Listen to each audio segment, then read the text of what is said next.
Bonjour à tous et bienvenue sur yakakak.fr, je m'appelle Erwan et aujourd'hui on va démarrer une nouvelle série de vidéos consacrée à DaVinci Resolve.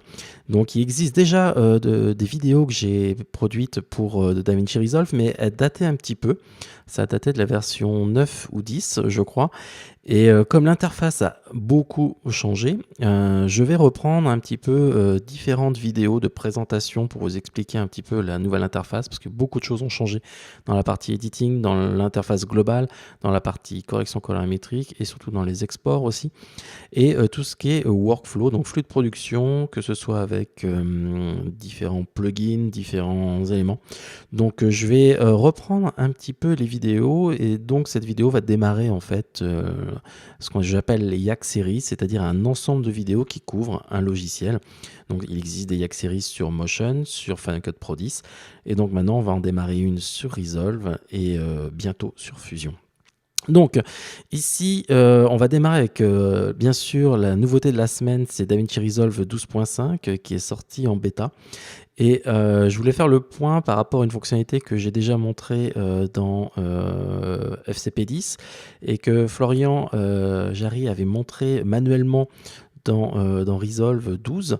Mais maintenant, en fait, il y a une fonctionnalité dans cette nouvelle version 12.5 qui, juste cette version qui est encore bêta, hein, mais elle est juste énorme. Quand vous voyez sur le site, il y a 250 nouvelles fonctionnalités, aussi bien dans la partie montage, étalonnage que export. Donc ça va être assez intéressant à voir. Et là, je vais aller sur une fonctionnalité très précise, donc qui est la gestion des chartes graphiques et dont des nouvelles color checker de chez X-Rite. Donc on a déjà fait 2 vidéos sur le sujet, mais comme bien sûr maintenant c'est intégré dans Resolve, je voulais vous montrer un petit peu le workflow.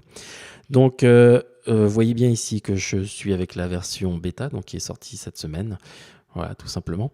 Et donc, ce que je vais vous montrer ici, j'ai repris les mêmes plans, en fait, pour que vous voyez que ça marche avec les plans précédents. Donc, ce sont des plans que j'ai tournés avec une Blackmagic Camera Pocket et avec un iPhone. Donc, à gauche, vous avez la version iPhone. À droite, vous avez la version Blackmagic Pocket. Et donc le but ici, ça va être d'étalonner les deux, parce que vous voyez, il y a vraiment une différence de saturation, de couleur, des blancs aussi. Donc le but ici, ça va être d'utiliser cette color checker, vous voyez que j'ai utilisé dans les 2 plans, pour synchroniser visuellement les 2 plans. Alors, j'ai mis mes 2 plans dans la timeline, vous voyez ici. Donc c'est assez simple. J'ai la première timeline, la deuxième timeline qui est ici. Et pour étalonner en fait ces 2 plans, je vais aller directement dans la page Color, vous voyez, qui est ici. Donc on va retrouver par exemple, vous voyez, les petites boules, les différents éléments, par exemple, ouais, comme ici, la pipette. Et j'ai la petite timeline ici qui me permet de visualiser, de sélectionner les plans dont j'ai envie. Donc je pourrais même montrer ici les clips, vous voyez, sélectionner les 2 clips comme ceci, mais je perds un peu de place. Donc pour mieux voir, je préfère montrer ça, puis je vais enlever les effets. Voilà, on va se concentrer sur vraiment ce qui est intéressant. Et donc, pour étalonner les 2 plans, je vais commencer par le premier, ici. Donc le premier, je vais me placer, vous voyez, sur cette image-là, où on voit la color chart. Et puis, je vais aller dans le panneau qui est en bas ici, qui est le panneau en fait où on liste toutes les color charts disponibles avec Resolve. Donc vous voyez qu'il y a une petite liste, il y a la data color, les DSC labs qui sont aussi disponibles, et puis il y a l'ancienne X-Rite qui est la classique, et on retrouve les 2 nouvelles. Donc ça c'est une des nouveautés de cette version bêta, la color checker vidéo et la passport vidéo. Donc la color checker vidéo c'est la grande, et la passport vidéo c'est celle-ci que vous voyez à l'image. Donc je vais pouvoir la sélectionner. Et puis ensuite, je vais choisir l'outil de color chart, vous voyez, qui se situe à ce niveau-là. Boum, voilà.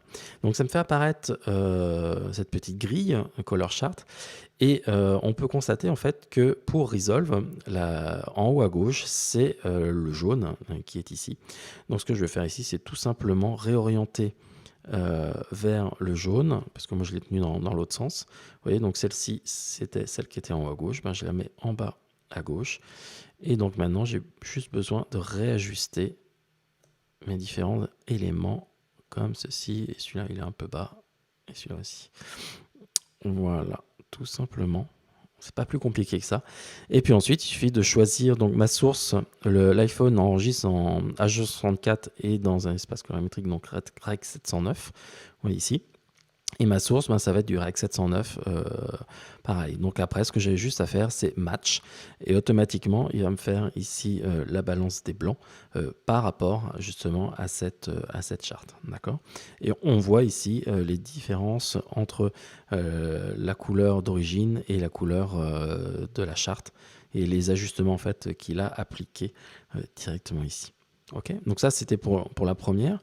Je vais aller maintenant dans la deuxième charte, voilà, qui est ici, et je vais me positionner comme cela directement sur la deuxième. Alors attention, quand on change de plan, automatiquement il se remet, vous voyez, sur la classique. Donc n'oubliez pas de rechanger, voilà. Et comme tout à l'heure, j'ai mal placé ma grille, donc je vais juste réorienter ici les couleurs pour que ça matche directement, voilà. Comme ceci et comme cela. Voilà, je vais pouvoir les aligner comme ceci. Voilà, et puis maintenant, ben, j'ai juste besoin de faire match, sauf que cette fois-ci, j'ai enregistré, lorsque j'ai utilisé ma caméra Blackmagic, j'ai utilisé le mode film.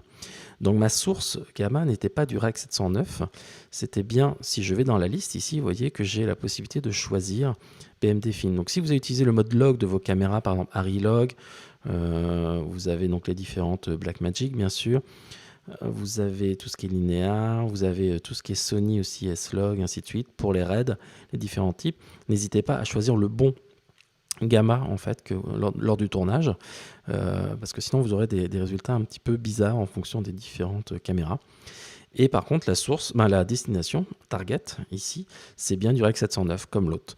Donc là j'ai juste changé la source parce que j'ai tourné en film sur ma caméra Blackmagic et je fais un match, voilà.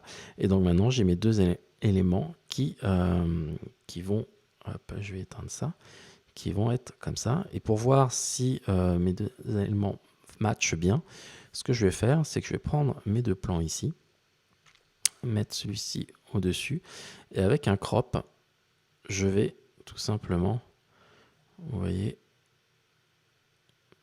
alors je pourrais mettre ça comme ça, je vais faire moitié-moitié, et je vais me déplacer au niveau de mes plans, et voir, en fait, si je m'aligne, peut-être un peu plus là, que maintenant les couleurs correspondent beaucoup mieux qu'auparavant. Alors bien sûr, il y a un angle différent, donc la lumière est différente, mais sinon, mes deux plans matchent maintenant au niveau du gamma et donc de la balance des blancs.